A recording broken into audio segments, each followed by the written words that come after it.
Alhamdulillahirabbil alamin wa bihi nasta'inu ala umuri dunya waddin wa ala alihi washabihi ajmain amma ba'du. Bapak Kepala Sekolah yang saya hormati, Ibu Bapak Guru yang saya hormati, terima kasih sambutan Kepala Sekolah sekaligus pembuka acara pemahaman inti materi, eksplorasi konsep, refleksi, doa dan penutup. Yang pertama yaitu pembukaan Kepala Sekolah sekaligus membuka acara. Kepada Bapak Kepala Sekolah, waktu dan tempat saya persilakan.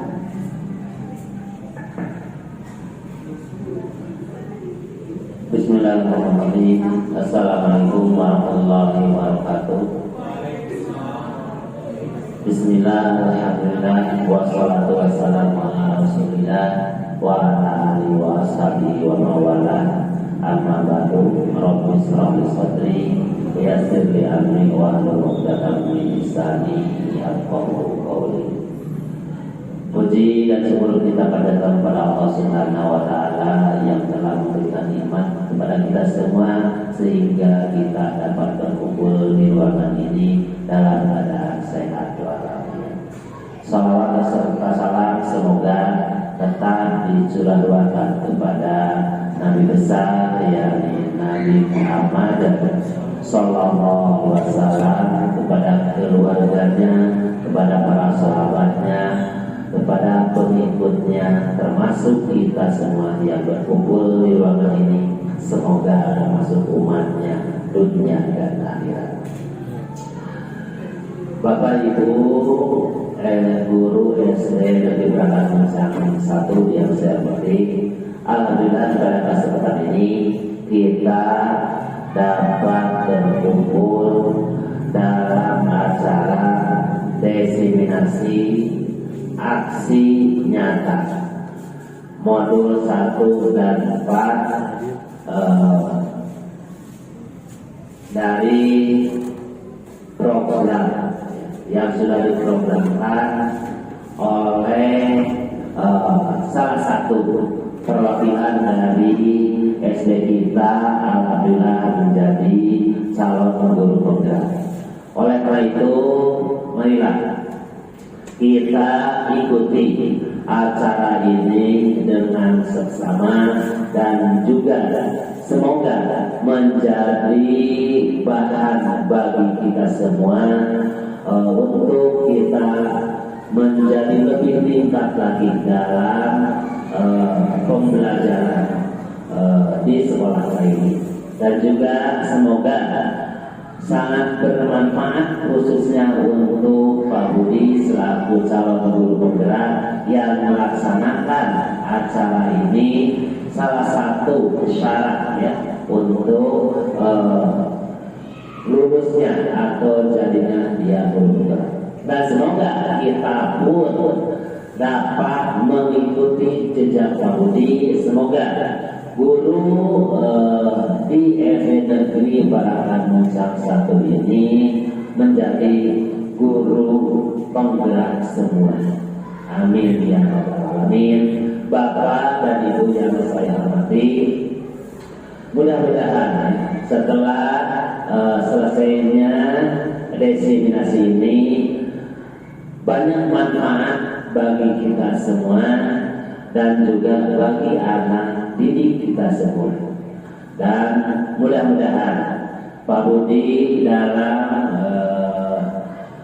mencalonkan atau melaksanakan tugasnya di dalam khususnya pembelajaran guru penggerak dan juga untuk melaksanakan pembelajarannya banyak bermanfaat.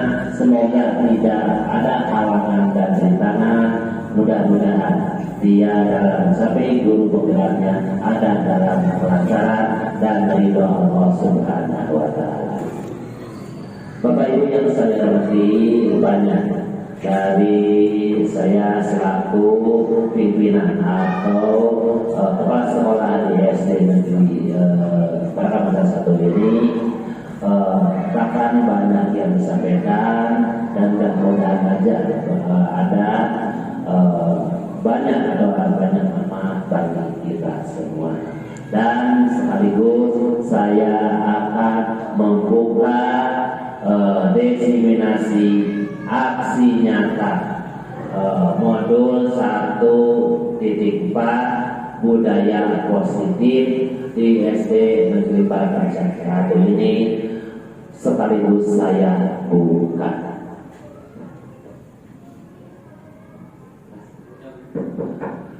Rupanya sampai di sini wabillahi taufiq wal hidayah. Wassalamualaikum warahmatullahi wabarakatuh.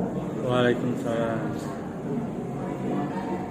Terima kasih kepada Bapak Kepala Sekolah yang telah menyampaikan sambutan sekaligus membuka acara.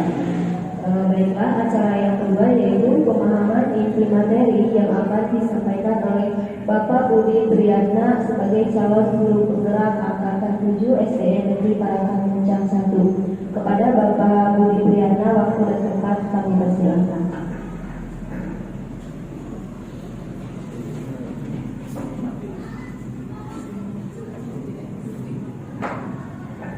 Bismillahirrahmanirrahim.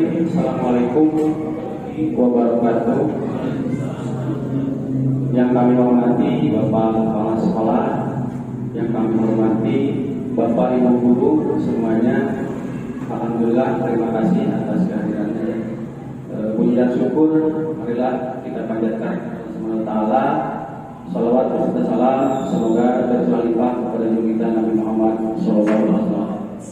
Bapak dan Ibu yang saya hormati, pada kesempatan kali ini insya Allah saya akan melaksanakan diseminasi aksi nyata modul 1.4, itu yaitu budaya positif ya. Dalam hal ini budaya positif mungkin berkorelasi dengan pembelajaran kurikulum merdeka, Bapak Ibu ya. Itu ada di grand desainnya tentang budaya positif.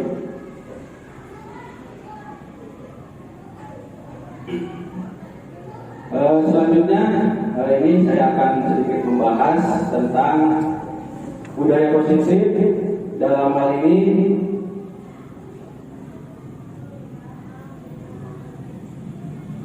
kompetensi yang diharapkan ya. Ini guru dapat memahami pentingnya mengetahui kebutuhan belajar dan lingkungan yang memfasilitasi seluruh individu di sekolah agar dapat meningkatkan kompetensinya secara aman dan nyaman. Jadi aman dan nyaman, Bapak Ibu, pendidikan kita itu harus aman dan nyaman. Kemudian yang kedua, guru mampu menggerakkan komunitas sekolah untuk bersama-sama mengembangkan dan mewujudkan visi sekolah yang berpihak pada murid dan berlandaskan nilai-nilai kebajikan universal. Nanti kita bahas ya. Selanjutnya, Bapak Ibu, capaian umum dari aksi ini adalah memahami konsep pendidikan menurut Ki Hajar Dewantara, Bapak Ibu ya. Jadi dihubungkan dengan konsep budaya dan lingkungan positif di sekolah yang berpihak kepada murid. Jadi ini fokusnya kita sesuai dengan kehendak Ki Hajar Dewantara, itu murid dan murid seperti itu, Bapak Ibu ya. Selanjutnya melakukan evaluasi dan refleksi tentang praktik disiplin dalam pendidikan di Indonesia secara umum untuk mendapatkan pemahaman baru mengenai konsep disiplin positif untuk menciptakan murid dengan profil pelajar Pancasila. Nah, ini tujuannya adalah kepada mewujudkan profil pelajar Pancasila. Mungkin di sini ada yang tahu ya, Bu Ade tahu ada 6 profil pelajar Pancasila. Yang kemarin kalau saya supaya mudah dihafal Bapak Ibu, saya menyingkatnya makan roti manis ya, ada 6. Jadi yang pertamanya mak, beriman ya. Beriman bertakwa ya, itu. Jadi kepada Tuhan Yang Maha Esa dan berakhlak mulia, itu yang pertama. Yang kedua kan itu dari berkebinekaan coba ya, makan. Rohnya gotong royong. Tuh. Kemudian D-nya kreatif ya. Jadi profil Pancasila ada 6. D, makan roti maknya mandiri ya. Terus yang terakhir adalah NIS, yaitu bernalar kritis ya, terima kasih. Oke, selanjutnya Bapak Ibu, ini capaian khususnya. Saya akan mendemonstrasikan pemahaman ya, jadi konsep budaya positif yang di dalamnya terdapat perubahan paradigma Bapak Ibu. Jadi dari stimulus respon ke teori kontrol ya. Kemudian ada teori perilaku manusia. Kemudian motivasi internal dan eksternal, keyakinan kelas, hukuman dan penghargaan, 5 kebutuhan dasar manusia, 5 posisi kontrol guru dan segitiga restitusi. Nah, mungkin ini nanti sama-sama kita belajar ya. Saya di sini bukan untuk menggurui Bapak Ibu, hanya menyampaikan informasi supaya kita saling belajar.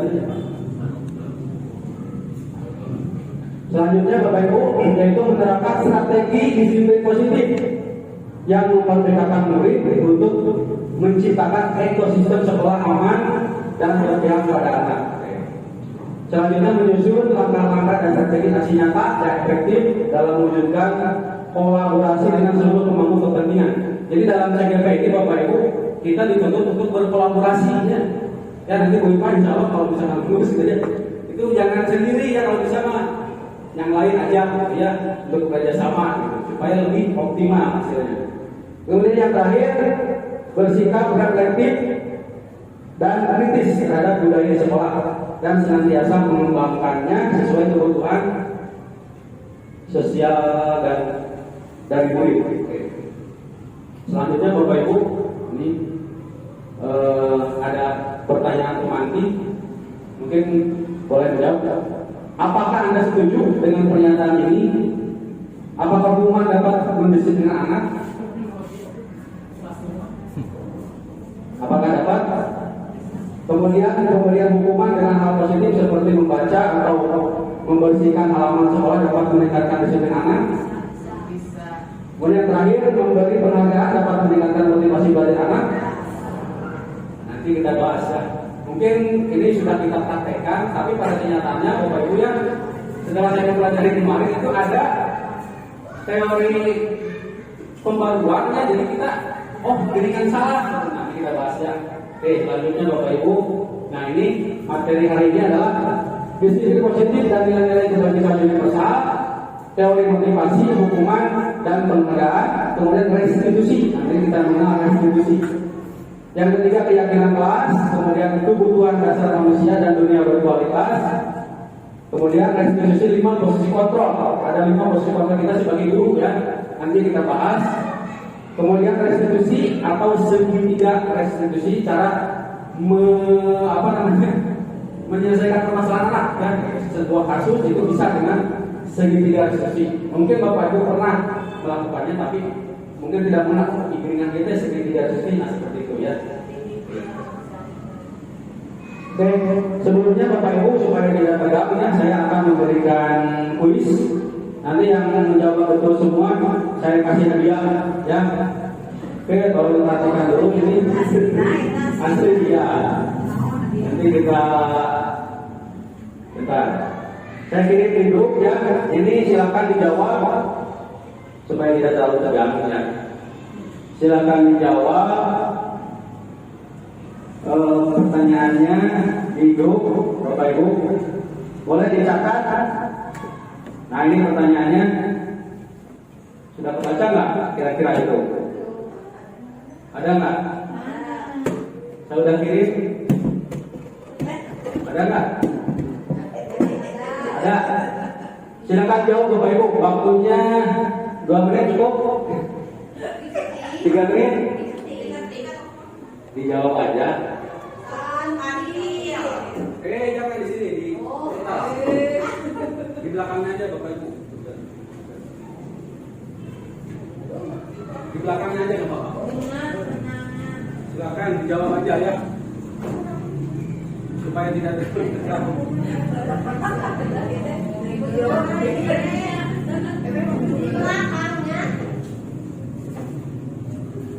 Jadi itu jawabannya bisa apa namanya? Jangan semuanya L ya, ada yang lain tergantung artinya apa.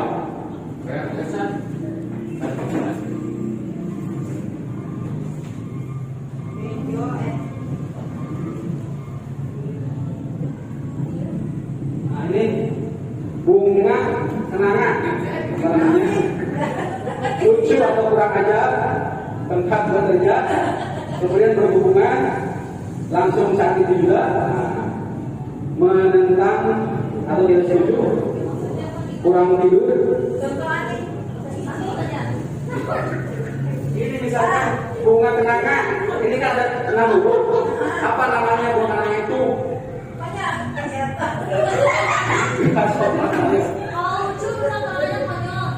Ya, nah seperti itu.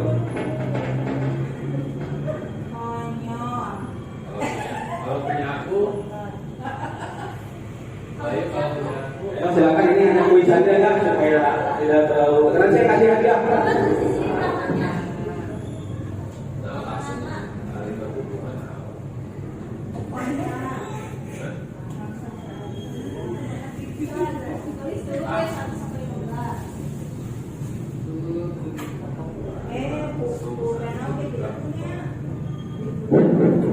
Sudah, bukan?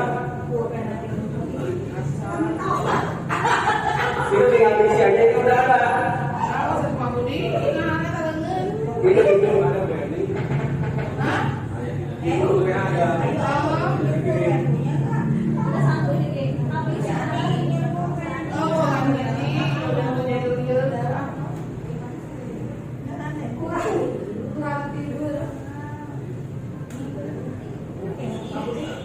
Jawaban yang paling banyak benarnya nanti saya kasih hadiah ya, 1 orang.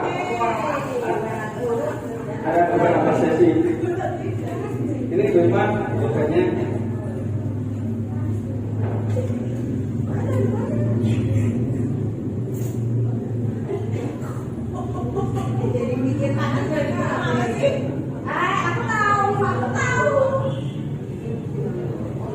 Bunga kenanga, lucu atau kurang aja, tempat bekerja atau berhubungan, langsung saja.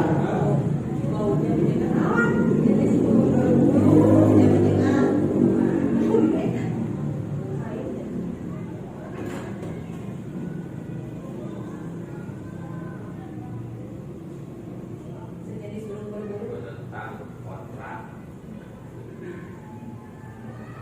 Diri-dirinya. Nama diri-dirinya.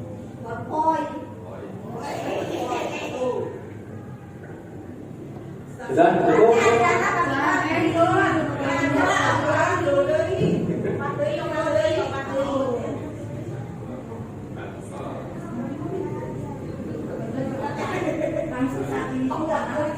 Udah?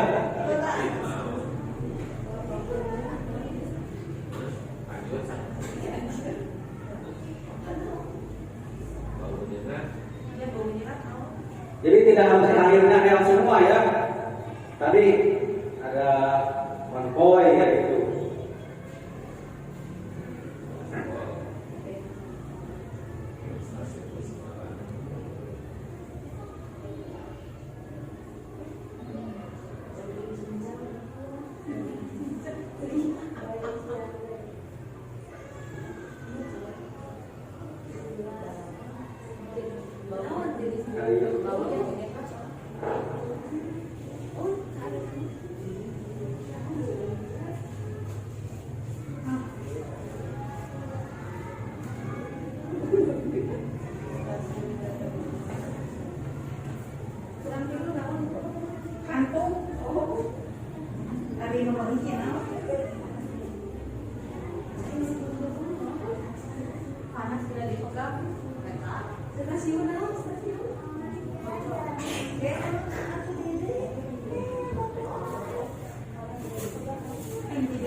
Sudah Bapak Ibu, waktunya habis.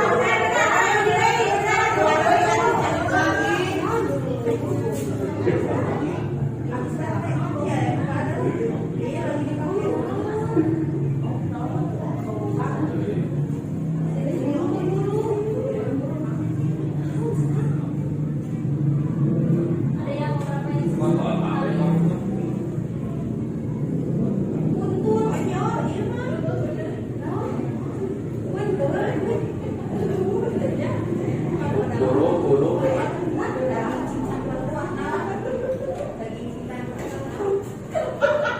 Sudah ya, saya kirim jawabannya dulu. Silakan nanti ditukar dengan yang lain, dengan temannya ditukar. Silakan. Kita buka jawabannya, Bapak Ibu. Nanti yang betul terima yang kasih hadiah. Nah ini nomor 1 jawabannya antil. Nomor 2 konyol. Nomor 3 kantol. Nomor 4 kontak. Nomor 5 kontrak. Nomor 6 kontrak. Nomor 7 kantung. Nomor 8 bentuk. Nomor 9 konvoy. Nomor 10 bentol. Nomor 11 pentol. 12 kantol. 13 tutup. 14 bocor. 15 kompor. Kalian cuma satu. Banyak orang di rumah. Oke, Bapak Ibu terima kasih ya. Nanti Bu Novi sama Bu Nisa di. Oke, kita lanjutkan Bapak Ibu. Mohon maaf. Nah ini disiplin positif dan nilai-nilai kebajikan universal. Perubahan paradigma. Perhatikan Bapak Ibu, di sini ada kegiatan kepala tangan ya. Ada A dan B. Nah, Anda dan teman Anda misalkan sobeklah secari kertas kecil, tuliskan benda atau sesuatu yang sangat berharga untuk Anda. Letakkan di salah satu tangan Anda dan genggam benda atau sesuatu tersebut dengan segala daya. Buatlah sebuah kepalan. Nah, teman Anda yang B akan mencoba dengan sebuah tenaga dengan berbagai cara untuk meminta Anda memberikan benda tersebut. Nah, ya, jadi sini ini bisa dengan berbagai cara yang meminta Anda memberikan benda tersebut, ya. Membujuk, mengancam, menghardik, merayu, menyuap, apa saja agar dapat membuka kepala tangan Anda. Silakan. Coba berikan misalkan sama Abu Dhabi, baru ini sama Tuhan jangan sebagai adat. Itu aja nggak apa-apa.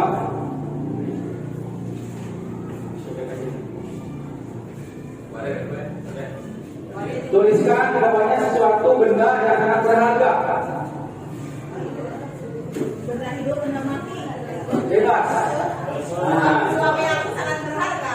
Boleh ditulis? boleh. Boleh misalkan suami punya yang berharga, dipegang ke bawah lama sekuat tenaga. Tugasnya berusaha, misalkan tugasnya berusaha itu menyuruh Bapak membuka dengan apapun caranya. Terus misalkan Pak Rodi sama Bu Ade, silakan tulis yang ini aja Pak Rodi atau Bu Ade yang memegangnya.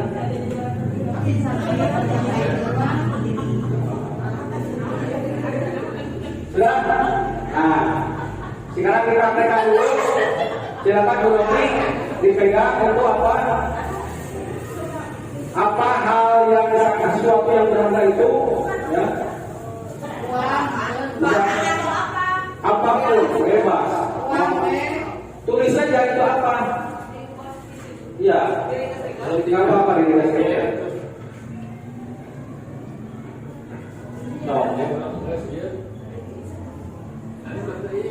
Silakan praktekkan.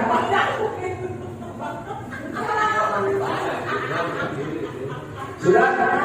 Nah, jadi poinnya Bapak Ibu, apapun di sini ada apa yang terjadi. Nah, ketika kita mengenal sesuatu yang berharga, nah, itu sebetulnya adalah sebuah teori bahwa segala sesuatu itu ada dalam kehendak diri kita, ya. Mau kita dibujuk, dirayu, dipaksa, kalau tidak mau. Tapi kalau kita mau, tidak dibujuk, tidak dirayu, tidak apapun, kita akan memberikan sesuatu yang berharga kepada orang lain, ya.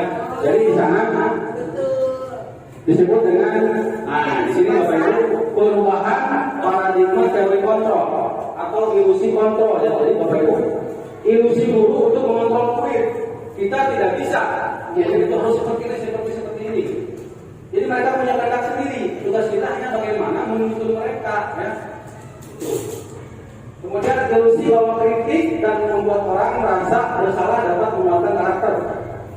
Ilusi bahwa semua penguatan positif efektif dan bermanfaat. Ilusi bahwa orang dewasa memiliki hak untuk memaksa. Jadi semua itu ada dalam kehendak diri kita, ya. Begitupun anak, mereka sudah mempunyai kehendaknya sendiri. Kita hanya menuntun mereka. Oke, selanjutnya. Nah, perubahan paradigma stimulus respon ke teori kontrol. Ada sendiri, ya. Di sini ada kita mencoba mengubah orang agar berpandangan sama dengan kita. Teori kontrolnya kita berusaha memahami pandangan orang lain tentang dunia. Jadi kita tidak bisa mengendaki keinginan kita seperti mereka, seperti anak itu. Oke, lanjut saja Bapak Ibu. Oke, nah di sini ada disiplin positif, teori kontrol atau teori pilihan dari Dr. William Glasser. Nah di sini Bapak Ibu dijelaskan bahwa makna disiplin. Apa itu makna disiplin? Nah, kita mungkin sering mendengar makna disiplinnya dengan aturan dan tertibnya guru kayak gitu kan. Kalau di sini nanti kita bahas berasal dari bahasa Latin disiplina yang artinya belajar. Jadi disiplin artinya belajar. Kemudian makna asal dari kata ini berkonotasi dengan disiplin diri dari murid-murid. Ini Sokrates dan Plato. Kemudian disiplin diri membuat orang menggali potensinya menuju sebuah tujuan apa yang dia hargai. Namun dalam budaya kita, makna kata disiplin telah berubah menjadi sesuatu yang dilakukan seseorang pada orang lain untuk mendapatkan kepatuhan, ya. Kecenderungan umum untuk mendapatkan kepatuhan, kecenderungan umum adalah menghubungkan kata disiplin dengan ketidaknyamanan, ya kan? Ketidaknyamanan perlu disiplin gitu. Bukan dengan apa yang kita hargai atau pencapaian suatu tujuan mulia. Nah, itu seperti itu Bapak Ibu. Jadi biasanya kalau kita kata disiplin, kudu aja begitu, dipaksa namanya. Oke, selanjutnya nilai-nilai kebajikan universal. Nah ini mungkin yang kita kenal sekarang adalah tentang profil pelajar Pancasila, ya, yaitu tentang nilai-nilai kebajikan universal. Tadi makna dari beriman, bertakwa dan berakhlak mulia, terus berintegritas global. Nah itu mungkin penjelasannya masuk ke dalam nilai-nilai kebajikan universal sesuai dengan tujuan pendidikan saat ini, yaitu mewujudkan profil pelajar Pancasila. Oke, lanjut. Nah, selanjutnya ada teori motivasi, hukuman dan penghargaan serta restitusi. Nah, ini Bapak Ibu kita akan belajar. Nah, di sini teori motivasi ada 3, ya. Untuk menghindari ketidaknyamanan atau hukuman, apa yang akan terjadi apabila saya tidak melakukannya? Jadi ada sebab atau akibatnya. Ini muncul dari motivasi eksternal dari luar, ya. Kita termotivasi karena ada dorongan dari luar. Kemudian yang kedua, untuk mendapatkan imbalan dari orang lain atau institusi, apa yang akan saya dapatkan apabila saya melakukannya? Mungkin kita kadang-kadang kepada anaknya sok sing rajin diajarnya, mungkin diberi. Nanti di teori ini dibahas ini sebetulnya tidak baik, ya.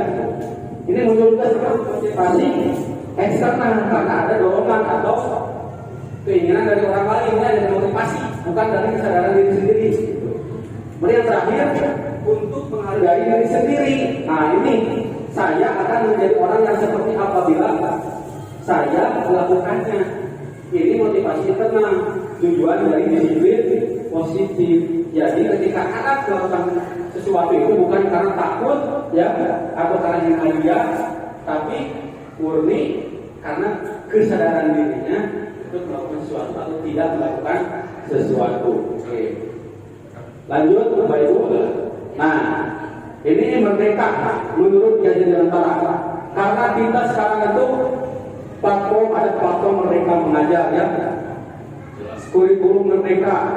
Nah, di sini merdeka menurut Kiai Dirgantara, Bapak Ibu. Merdeka itu artinya tidak hanya terlepas dari perintah, akan tetapi juga cakap, buat memerintah diri sendiri.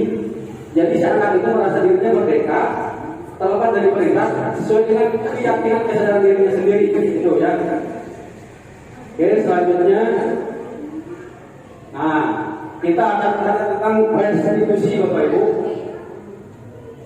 Sebelumnya saya akan jelaskan restitusi itu apa ya.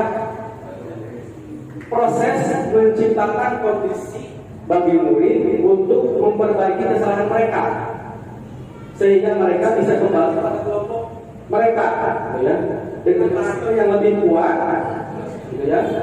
Restitusi juga merupakan proses kolaboratif yang mengajarkan murid untuk mencari solusi untuk masalah mereka dan membantu murid berpikir tentang orang seperti apa yang mereka ingin menjadi atau tujuan kuliah dan bagaimana mereka harus memperlakukan orang lain. Dosen tahun 2004. Nah, jadi di sini mengembalikan kondisi murid, misalkan si murid itu melakukan kesalahan, kan biasanya kita manen teh, intinya itu bisa dicari, misalkan mau tahu. Nah, si anak itu pasti akan merasa tersudutkan. Anak yang lain pasti akan mencelanya ya, tidak menyukainya. Seperti di tempat saya pas kemarin ya, si Adi namanya ya, itu anak itu memang spesial gitu. Jadi mau tahu yang dalam baik apa tuh, bagaimana menyikapinya? Nah, nanti kita bisa menggunakan segitiga restitusi ya, Bapak. Nanti bisa dicoba. Oke, lanjut. 9 ciri restitusi, Bapak Ibu. Di sini ada 1, bukan untuk menebus kesalahan, namun untuk belajar dari kesalahan. Ya, manusia tidak ada yang pernah tidak berbuat kesalahan ya. Al-insanu makan rotok ya. Yang kedua, memperbaiki hubungan. Yang ketiga, tawaran bukan paksaan. Restitusi menuntut untuk melihat ke dalam diri. Restitusi mencari kebutuhan dasar yang berdasar tindakan. Restitusi diri adalah cara paling baik. Restitusi fokus pada karakter bukan tindakan. Restitusi fokus pada solusi. 9, restitusi mengembalikan murid yang berbuat salah pada kelompoknya. Tadi ya. Jadi kita biasanya seperti saya yang saya alami hanya menghakimi anak itu mana ada, itunya bongana seperti itu. Nanti kita bahas bagaimana cara menyelesaikan permasalahannya. Oke, lanjut Bapak Ibu. Keyakinan kelas.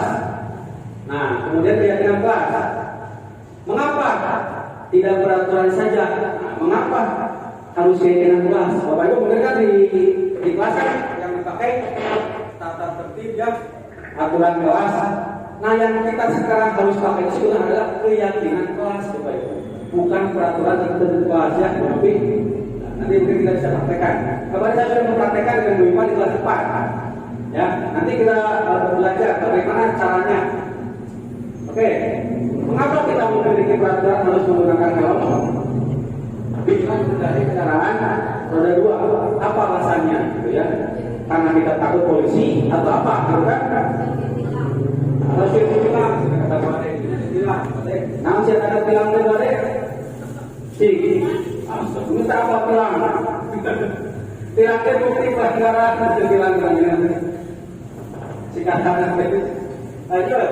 Mengapa kita memiliki peraturan 3M? Nah, menggunakan masker, mencuci tangan, dan menjaga jarak dan meter misalkan. Kenapa kita memakai masker ya? Gitu. Kemudian yang ketiga, kenapa kita memiliki peraturan harus datang tepat waktu pada saat mengikuti pelatihan? Alasannya apa? Nah, untuk mendukung motivasi inspirasi kembali ke nilai-nilai atau keyakinan-keyakinan, lebih menggerakkan seseorang dibandingkan mengikuti serangkaian peraturan. Oke. Nah, bisa dilihat Bapak Ibu di sini ada lingkaran. Pertama dari peraturan kelas, ya, menjadi keyakinan kelas, menciptakan lingkungan yang positif, dan terakhir menciptakan budaya positif. Nah, ini yang kita harapkan ya, sesuai dari grand design dari kurikulum Merdeka. Oke, lanjut Bapak Ibu. Nah, yang mana yang merupakan keyakinan kelas? Mengapa? Nih, coba. Kira-kira kesepakatan kelas ini Datang tepat waktu, mengucapkan salam, menjaga kualitas sekolah, tertib. Yang ini kesepakatan kelas. Kami guru dan murid yang saling menyayangi, kami murid yang semangat belajar, kami murid yang peduli dengan teman-teman. Nah ini bisa menjadi Jadi kita tidak ini Bapak Ibu jadi dilarang misalkan minum, bukan. Tapi kita ada komitmen bersama ya dengan teman-teman yang lain. Nah, seperti itu. Nah ini ada di kelas tabel T dan tabel Y. Ya, bagaimana cara teman bekerja atau diterima dan diterima. Lanjut. Nah, di sini ada contoh peraturan. Selalu kembalikan buku ke depannya. Keyakinan apa? Tanggung jawab. Jadi bukan ini lagi yang dipakai ya. Misalnya misalkan ini kembalikan bukan anak-anak biasanya suka pinjam buku atau apa benda. Peraturan bukan tapi keyakinan apa? Tanggung jawab. Ketika kita meminjam barang, kembalikan pada tempatnya. Jadi sudah menjadi kesadaran diri. Dilarang mengganggu orang lain, ya, mengganggu atur. Keyakinan kelasnya menghormati orang lain, gitu, baik guru, teman. Oke. Hadir di sekolah 15 menit sebelum pembelajaran dimulai. Keyakinan kelasnya menghormati orang lain atau berkomitmen datang ke guru tepat waktu atau lebih awal. Oke, lanjut. Dilarang melakukan kekerasan. Menjaga keselamatan di sini menghormati orang lain. Selanjutnya dilarang menggunakan narkoba. Kenapa? Peraturannya untuk kesehatannya. Jadi bukan karena opsinya juga, tapi dari kesehatan. Gitu. Bergantian atau menunggu giliran menghormati orang lain atau bersabar. Kalau ketika antri misalnya masuk kelas. Gitu. Selanjutnya gunakan masker peraturannya. Keyakinan kelasnya apa? Kesehatan, keselamatan. Ya. Itu kesehatannya bisa masuk. Terus bau-bau yang tidak enak seperti itu ya. Buang gitu. Jangan berlari di kelas atau koridor. Nah, ulang lompatan dan sebagainya. Keyakinan kelasnya apa? Keselamatan.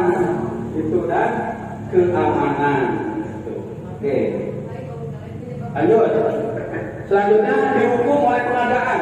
Nah mungkin ini kita sering ya, terus saya di rumah atau di sekolah, sok selalu bisa diberi. Ya. Oke. Pengaruh jangka pendek dan jangka panjang. Penghargaan menghukum, tentunya menghukum. Penghargaan mengurangi ketepatan. Penghargaan tidak efektif dan penghargaan merusak hubungan. Karena ketika orang lain dikasih kita tidak kan karena sebenarnya buruknya gitu ya.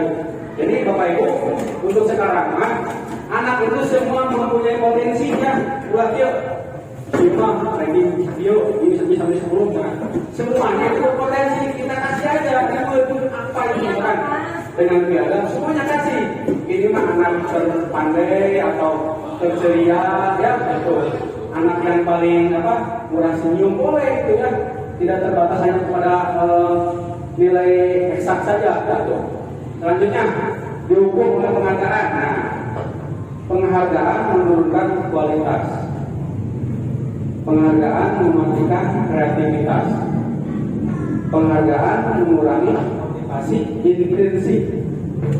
Karena kadang-kadang begini Bapak Ibu, ketika si anak diiming-imingi dengan sesuatu semangat, tapi ketika dia bukan sama seperti kita kan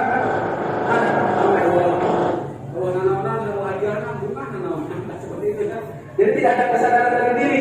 Nah kita mempelajari ini adalah untuk membangkitkan kesadaran diri dari murid gitu. Oke lanjut. Nah, di sini Bapak Ibu ada tindakan guru, hukuman atau konsekuensi, ya. Silakan nanti. Nah, di sini kita jawab. Silakan Bu ini sudah punya ini tuh. Silakan dijawab Bapak Ibu.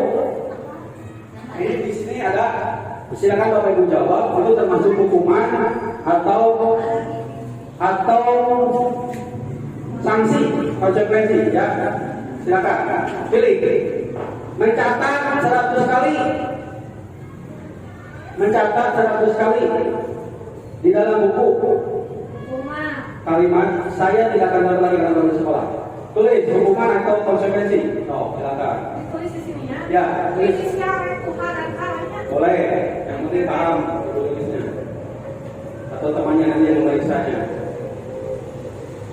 Kemudian yang kedua, lari mengelilingi lapangan basket 2 kali karena terlambat hadir di sekolah. Itu hukuman atau konsekuensi. Silakan. Membersihkan coretan yang dibuatnya di meja tulis.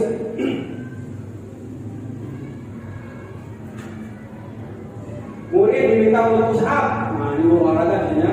15 kali karena tidak menggunakan masker ke sekolah. Atau berupa sudah bisa ini. Menggantikan kertas tugas teman yang telah coret-coret. Ini hukuman atau konsekuensi. Berjemur di lapangan basket. Nah, jam 12 siang karena ngobrol dengan teman. Ini hukuman atau konsekuensi. Kemudian murid diminta bertelanjang kaki sepanjang hari karena tidak menggunakan sepatu warna hitam sesuai peraturan sekolah. Kita nyengker Bapak Ibunya. Kemudian berdiri di depan kelas sambil mengangkat satu kaki karena tidak bisa menjawab pertanyaan. Nah, itu hukuman atau konsekuensi. Membersihkan gumpalan air di meja tulis karena tersenggol pada saat belajar. Kehilangan 10 menit jam istirahat untuk mengerjakan tugas karena terlambat datang dan tertinggal pelajaran selama 10 menit. Duduk di bangku di pinggir lapangan pada jam istirahat. Nah, tidak diizinkan bermain oleh guru pikir karena mencederai teman bermain di lapangan. Sudah? Silakan diisilah baca. Anda sama Bu Novi ini jawab sendiri aja ya, sesuai yang kita pahami gitu. Ini hukuman atau konsekuensi ya. Nanti kita lihat jawabannya benar yang mana.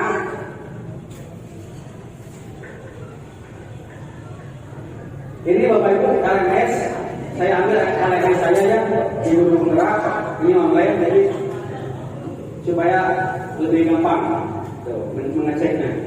Jadi bukan karena jawaban saya, oh ini benar tuh motivasi atau hukuman gitu. Siap sudah?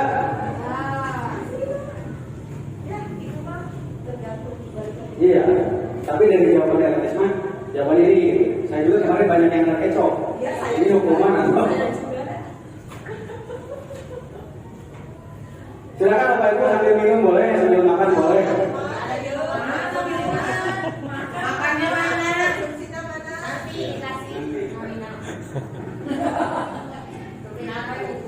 Siap? Mencatat 100 kali dalam buku. Saya tidak akan terlambat balik lagi karena dalam sekolah. Kira-kira apa? Kita jawab hukuman ya.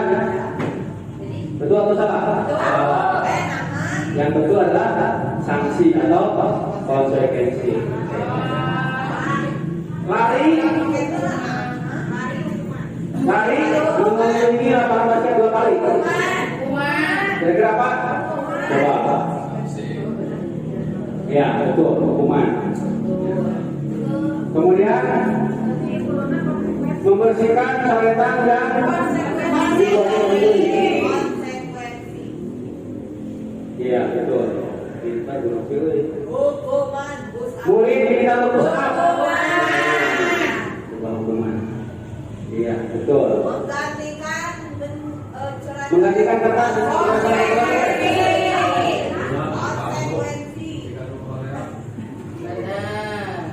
berjemur di lapangan basket.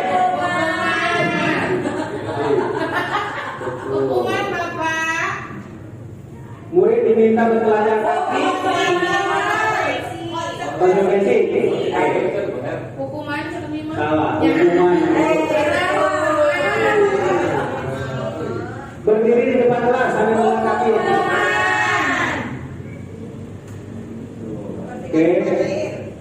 Kemudian terakhir konsekuensi. Kehilangan 10 menit jam istirahat untuk mengulang tugas.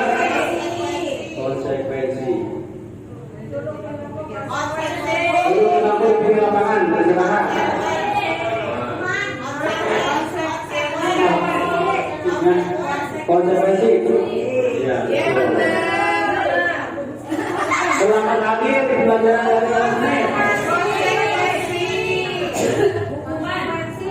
konsekuensi. Mari lapangan basket 2 kali.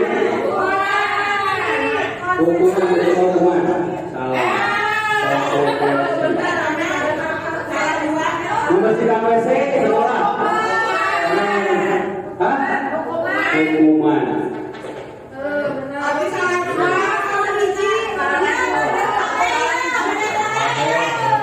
Siapa yang tadi semua?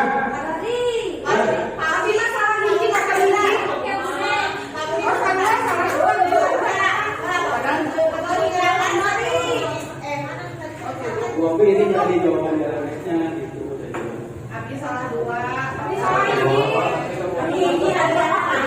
Siapa yang saudara yang benar? Malaysia, baru ini.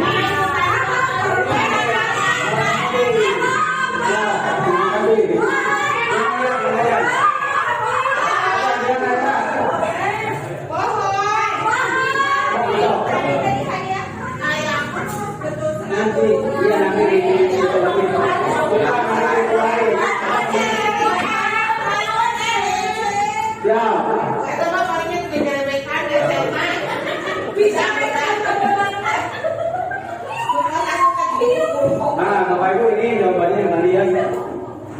Ini hukuman konsekuensi. Jadi nanti kita bahas kenapa itu hukuman, kenapa konsekuensi. Nah, perbedaan hukuman dan konsekuensi, Bapak Ibu perhatikan. Perbedaannya apa? Hukuman sesuatu yang menyakitkan harus terjadi. Konsekuensi sesuatu harus terjadi.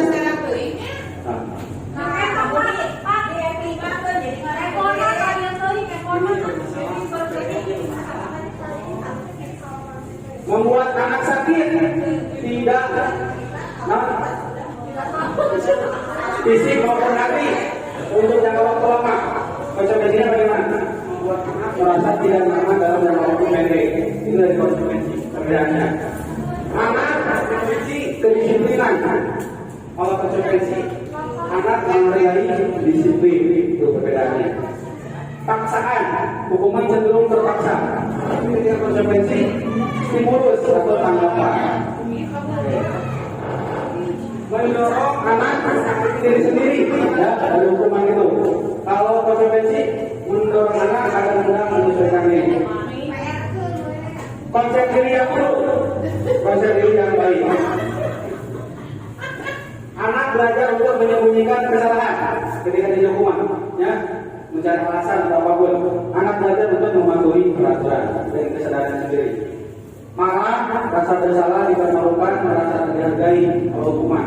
Kalau konsekuensi kehilangan hak, dibuat tidak nyaman, diasingkan untuk sementara. Jadi perbedaannya itu bagian. Oke, lanjut. Nah, di sini identitas gagal, hukuman. Identitas gagal. Identitas sukses menghasilkan disiplin, ya, konsekuensi dan restitusi. Di sini ada hukuman, disiplin, konsekuensi dan restitusi. Ini bagus, ini lebih bagus, tuh ya. Jadi kita nanti bermuaranya ke restitusi, ya, cara pengambilan permasalahannya. Oke. Kemudian Bapak Ibu, di sini ada kebutuhan dasar manusia dan dunia berkualitas.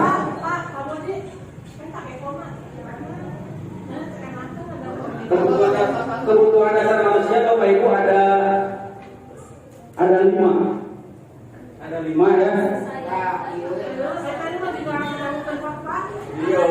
Ada 5 yaitu bertahan hidup, kasih sayang dan rasa diterima, penguasaan, kebebasan dan kesenangan.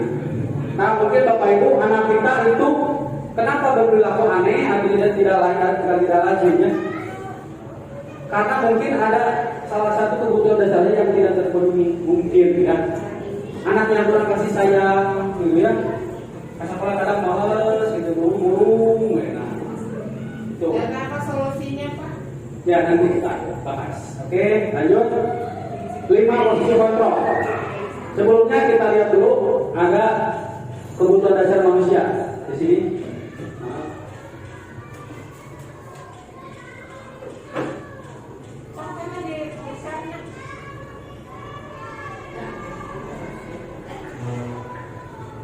Ada 5 kebutuhan dasar manusia ya.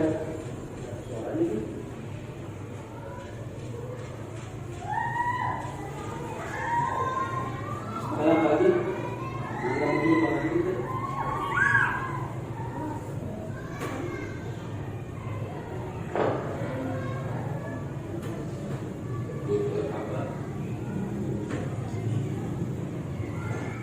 Di obrolan apa aja di obrolan? Satu kutipannya menyatakan kita ambil contoh perbandingannya dengan tumbuh-tumbuhan seorang petani dalam hakikatnya sama kewajibannya dengan seorang penduduk yang menanam padi misalnya. Hanya dapat menuntun tumbuhnya padi, dia dapat memperbaiki kondisi tanah.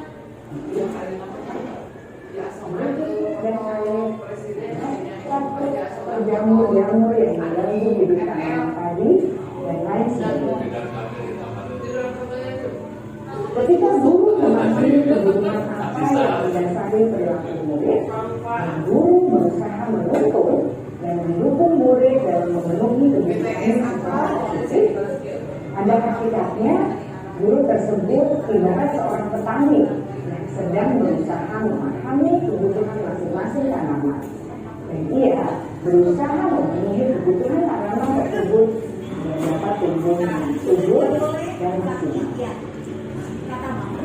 Dr. William Glasser, seorang psikiater dari Amerika Serikat, menyatakan bahwa seluruh tindakan manusia memiliki tujuan tertentu, yaitu memenuhi kebutuhan dasarnya.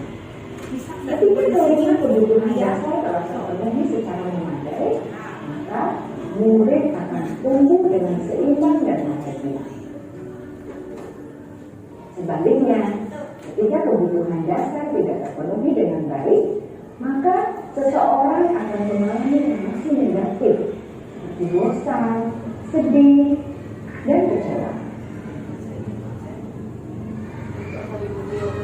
Maka mereka dapat melakukan perjuangan yang bertentangan dengan nilai-nilai kebajikan atau melanggar peraturan. Dengan kata lain, perilaku buruk seseorang biasanya adalah respons dari kebutuhan yang tidak terpenuhi. Namun, mereka tidak tahu cara untuk menangani. Ada 5 kebutuhan dasar manusia menurut Dr. William Glasser, yaitu yang pertama, kebutuhan untuk bertahan hidup atau survival. Yang kedua, kebutuhan untuk merasa diterima atau love and belonging. Yang ketiga, kebutuhan akan kebebasan atau freedom.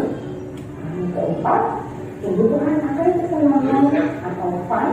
Dan yang kelima, kebutuhan akan penguasaan atau power.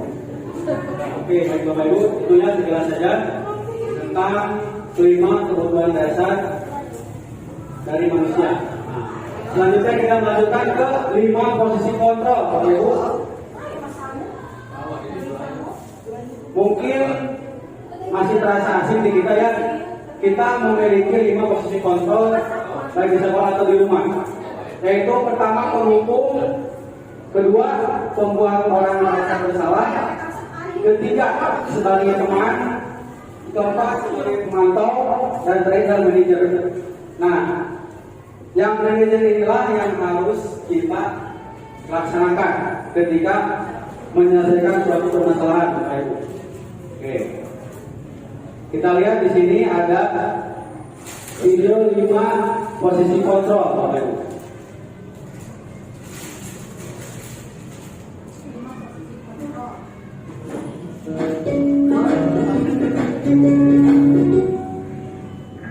Salam bahagia Ibu dan Bapak Guru hebat. Dalam penerapan disiplin positif restitusi, salah satu program yang dikembangkan adalah 5 posisi kontrol. Lima posisi kontrol dalam restitusi adalah proses perjalanan seorang pendidik agar dapat mengenali dirinya. Pada video kali ini, kita akan membahas tentang 5 posisi kontrol yang dikembangkan oleh Diane Lawson dan contoh penerapannya.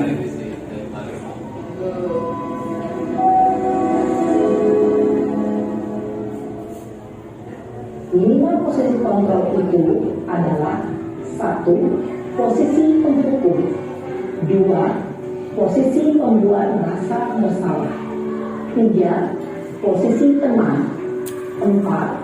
Posisi pemantau atau monitor. Dan 5. Posisi manajer. Untuk lebih memahami kelima posisi tersebut, mari kita saksikan kasus Naren yang pernah hadir 20 menit di sekolah dan melihat bagaimana kelima posisi kontrol dalam menghadapi masalah tersebut.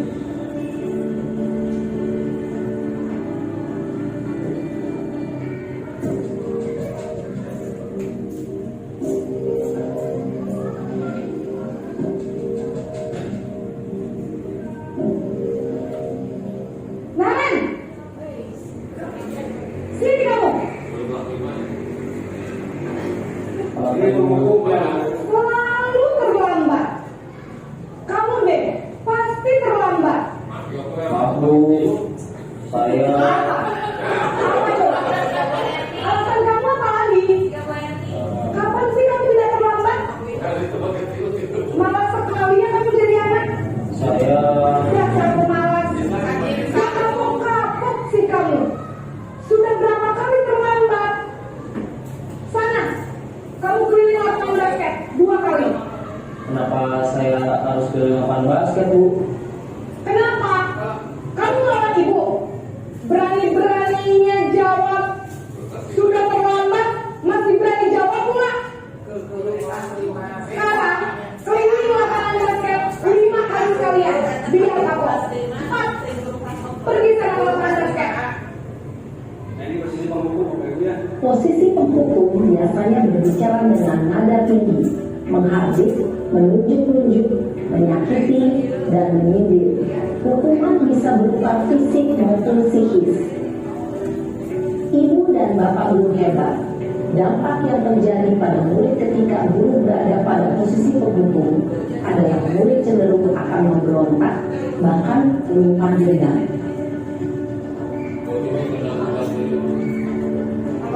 Ini yang kedua, posisi pembuat merasa bersalah.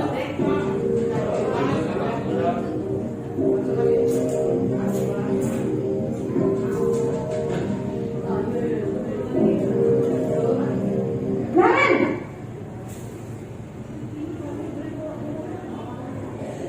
Selamat pagi Bu. Naren, kamu kenapa terlambat lagi, nak? Ya Tuhan, Naren. Kamu senang ya bikin saya? Kenapa anak terlambat lagi? Nanti ibu yang ditegur bapak kepala sekolah, nak. Disangka ibu tidak bisa membina kamu. Duh, gimana ini? Maaf Bu, Duh, Gusti Naren. Kamu suka ya kalau ibu ditegur bapak kepala sekolah? Terus, sekarang ibu harus tulis apa ini di buku absen? Ini kamu sudah sering terlambat loh. Ibu harus apa coba? maaf Bu, maaf sekali. Ya sudah, lain kali jangan bikin ibu susah lagi ya nak ya. Ibu tidak akan kuat lagi kalau kamu begini terus. Bisa jantungan kalau ibu ditegur bapak kepala sekolah. Sana cepat kelas. Maaf ya Bu, maaf sekali. Posisi pembuat rasa bersalah berbicara dengan nada tenang, cenderung lembut. Namun kata-kata yang diutarakan membuat murid merasa menjadi orang yang gagal, memandang dirinya sendiri, merasa tidak berharga, dan tidak sanggup membahagiakan orang lain. Ketika guru mengambil posisi pembuat rasa bersalah, murid akan menganggap dirinya yang bersalah dan ia akan menyimpan emosi negatif tersebut di dalam dirinya.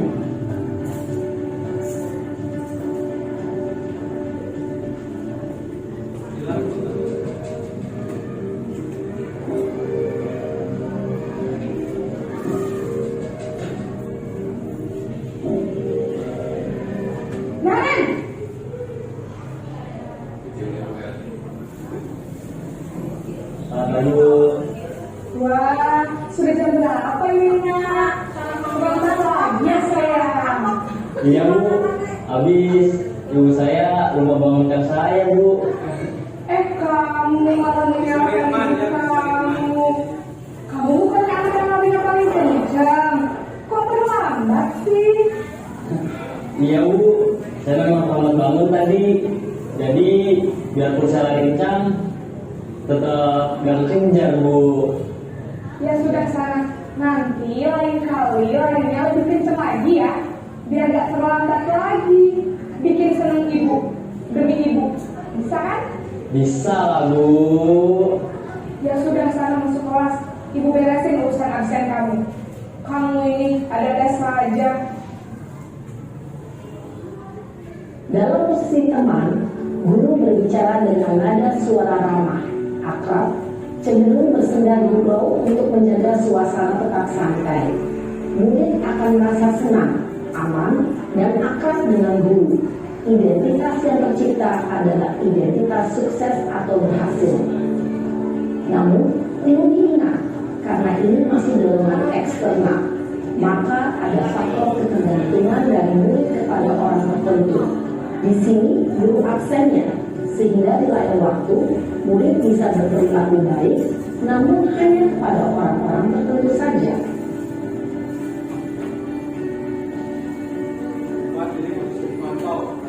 Monitor.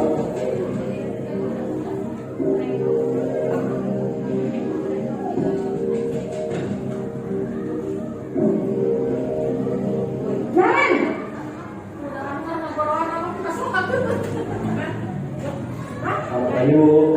Naren, apa peraturan sekolah kita tentang jam berapa kita harus masuk sekolah, nak? Kita harus di sekolah jam 7 Bu.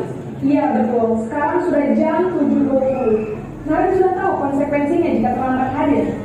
Paham Bu, saya harus tinggal kelas pas jam istirahat selama 20 menit. Iya benar, konsekuensinya demikian. Jadi nanti jam 9.30 pas istirahat, kamu harus tinggal di kelas, kerjakan tugas tambahan untuk ketertinggalan kamu, ya? Baik Bu. Posisi pemantau mengandalkan penghitungan atau data untuk mengontrol murid. Guru mengarahkan murid berdasarkan peraturan dan konsekuensi. Seorang pemantau menunjukkan bahasa tubuh dan ekspresi wajah yang datar dan cenderung formal.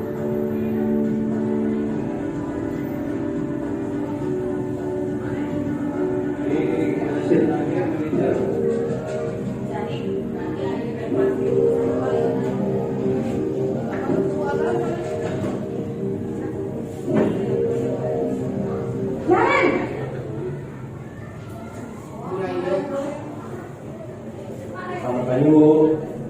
Selamat pagi Naren. Maaf Bu, saya terlambat. Iya, sekolah masuknya jam 7, sekarang sudah jam 7.20.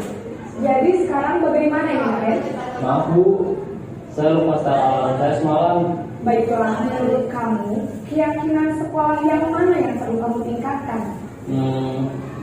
Menghargai diri sendiri dan orang lain mungkin ya Bu. Setuju. Jadi, apakah Naren meyakini prinsip saling menghormati tersebut? Iya Bu, saya meyakininya. Apakah Naren bersedia memperbaiki masalah keterlambatan ini? Bersedia Bu. Bagaimana kamu akan perbaiki masalah keterlambatan ini? Saya akan coba untuk tinggal lupa menyetel alarm saya Bu. Baik, kalau Naren mau menyetel alarm di rumah, ada orang yang kira-kira bisa bantu mengingatkan tidak? Ada Bu, kakak saya, Kak Emma. Ada lagi selain Kak Emma? Selain Kak Emma, ada ibu saya. Baik, jadi yang mengingatkan Naren adalah Kak Emma dan ibu kamu ya? Kira-kira akan mulai alarm kapan nih Naren? Setelah pulang sekolah, akan segera saya lakukan. Baik, jadi Naren akan setel alarm untuk bangun besok pagi dan akan diingatkan oleh kakak dan ibunda Naren ya. Ada lagi yang mungkin perlu dilakukan Naren agar tidak terlambat bangun lagi? Tidak ada Bu. Baik Naren, terima kasih untuk kerjasama kamu. positif. Baik guru, terima kasih. Posisi manajer adalah posisi kontrol yang disarankan untuk membimbing murid memiliki sikap disiplin yang positif, yaitu murid yang mandiri, bertanggung jawab, dan dapat memecahkan masalah. Tujuan dari posisi ini adalah agar murid dapat merefleksi atas tindakannya. Guru akan lebih tulus memberikan pertanyaan-pertanyaan bermakna, sehingga membuat murid dapat belajar dari kesalahannya dan mencari sebuah solusi untuk menyelesaikannya. Ibu dan Bapak guru hebat, setelah mengamati adegan kelima posisi kontrol tadi, kira-kira posisi mana yang paling ideal? Posisi mana yang dapat menunjang motivasi intrinsik murid? Ya, tentu posisi manajer. Posisi ini memang posisi ideal yang ingin dituju setiap pendidik. Pada posisi inilah, guru dapat menerapkan disiplin positif yang berpihak pada murid, yang memerdekakan murid. Perjalanan seorang pendidik tentunya tidak mudah untuk sampai pada posisi seorang manajer. Namun, tujuan kita pasti, yaitu menciptakan murid-murid yang mandiri, merdeka, dan bertanggung jawab.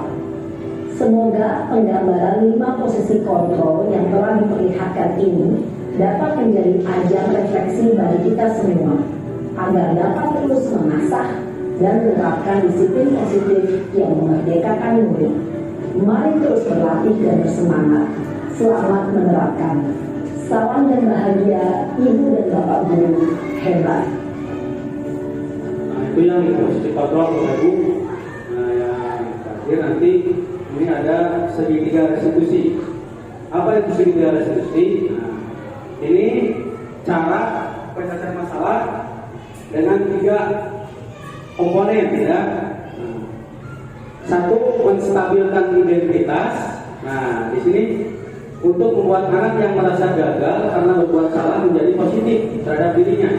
Guru berkata, berbuat salah itu hal yang manusiawi, ya. Tidak ada manusia yang sempurna.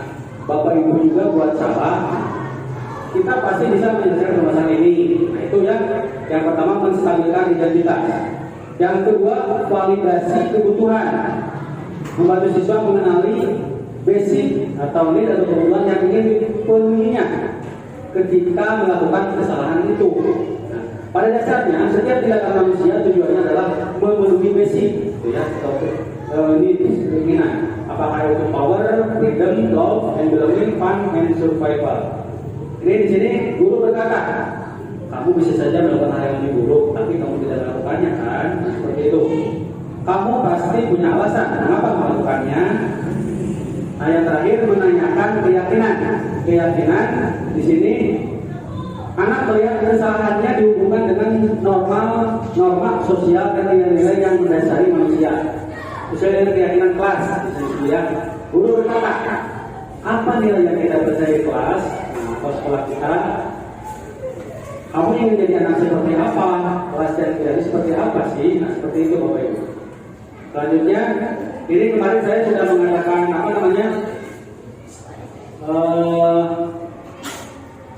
studi kasus di kelas 6. Nah, ini sebentar saja Bapak Ibu. 5 menit. Nah, ini.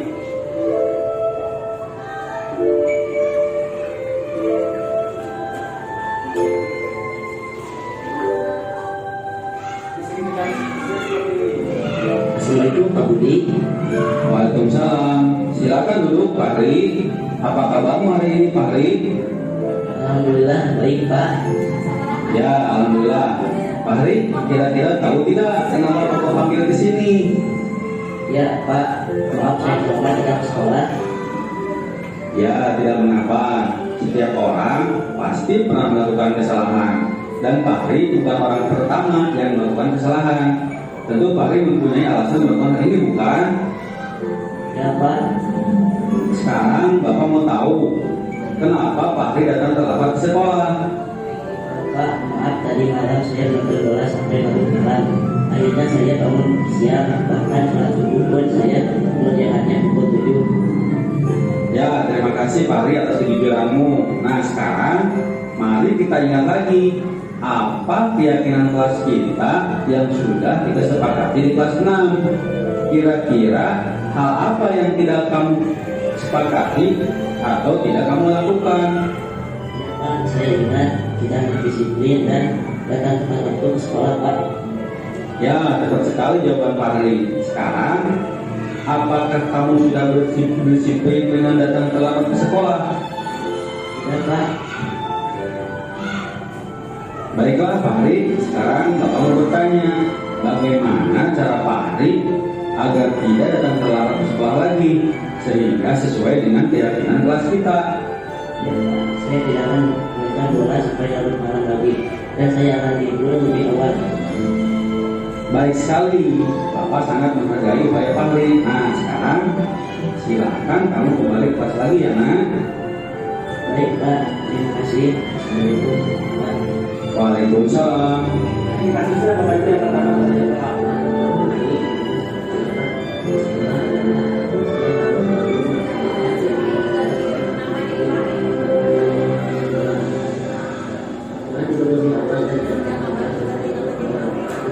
Ada yang tidur lebih awal ya. Ini terlambat langsung. Waalaikumsalam. Silakan duduk Revina. Apa kabarmu hari ini Revina? Alhamdulillah baik Pak. Ya, alhamdulillah. Revina, kira-kira tahu tidak kenapa Bapak panggil ke sini? Ya Pak, maaf saya terlambat masuk kelas setelah jam istirahat sehingga saya terlambat mengikuti pelajaran PAI. Iya, tidak mengapa. Setiap orang pasti pernah melakukan kesalahan. Dan Revina bukan orang pertama yang melakukan kesalahan ini. Itu adalah hal yang wajar. Tentu Revina punya alasan melakukan hal ini, bukan? Iya Pak. Sekarang Bapak mau tahu kenapa Revina datang terlambat masuk kelas setelah jam istirahat. Ya Pak, maaf waktu tadi istirahat saya pulang dulu ke rumah mengambil buku PAI saya karena tinggal di rumah. Akhirnya saya terlambat masuk ke kelas ketika pelajaran PAI. Ya, terima kasih Revina atas penjelasanmu. Nah, sekarang mari kita ingat lagi apa keyakinan kelas kita yang sudah kita sepakati di kelas 5. Kira-kira hal apa yang kita perlu sepakati? Ya Pak, saya ingat kita harus disiplin masuk kelas tepat waktu setelah jam istirahat. Ya, tepat sekali jawaban Revina. Sekarang, apakah kamu sudah berdisiplin dengan datang terlambat masuk kelas setelah jam istirahat? Tidak Pak. Baiklah Revina, sekarang Bapak mau bertanya, bagaimana rencana Revina untuk memperbaiki kesalahan ini sehingga sesuai dengan keyakinan kelas kita?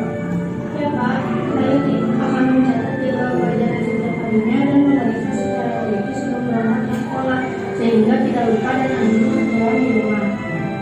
Baik sekali rencana yang bagus Revina, Bapak sangat menghargai upaya Revina. Nah, sekarang silahkan kamu kembali ke kelas lagi ya, Nak. Baik Pak, terima kasih. Assalamualaikum Pak. Waalaikumsalam.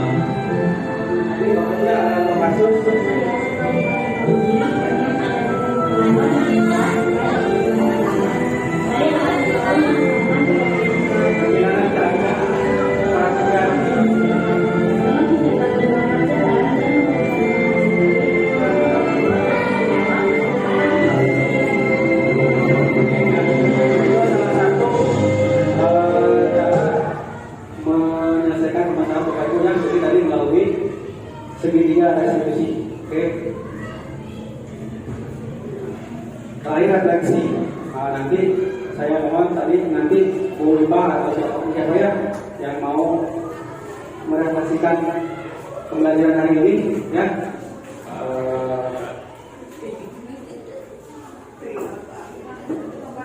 Oke, terima kasih sekian dan terima kasih.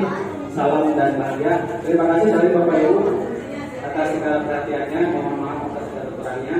Assalamualaikum warahmatullahi wabarakatuh. Waalaikumsalam. Terima kasih kepada Bapak Budi Priyatna yang telah menyampaikan materinya. Alhamdulillah, acara telah berjalan dengan lancar. Kita duduk dengan bacaan hamdalah bersama-sama. Wassalamualaikum warahmatullahi wabarakatuh.